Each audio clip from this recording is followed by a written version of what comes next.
in iskanje postaje poznana formula pozabljanja.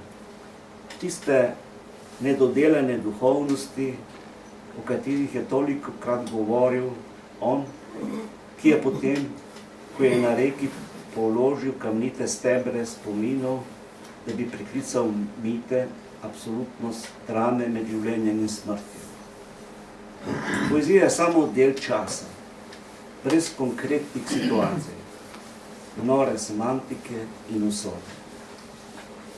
Eksistencionalna vznemirjenost, odlični trenutki, meditacija, variacija, podoba preprostosti, bistvo človeške biti, metafizika življenja, pomorjenih rib v nafti in slednjih ladij, sposobnost kričanja, pisanja kazenskih odločb kapitanom, nosilcem kapitala, požrešnosti, ki v svojih vrtovih gojijo najdražje pse, oblečene v svilene tunike dragega orienta.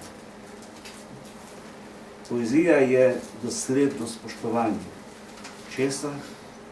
Časovni shem, ki se ponavlja z generacijo v generacijo, kakor ločila, ki jih modernisti sovražijo.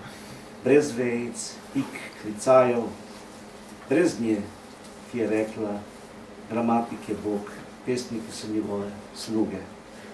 Prijatelj bi se čutil ogroženega, saj vsi njegovi pohodi po Šarniji naenkrat postanejo nični.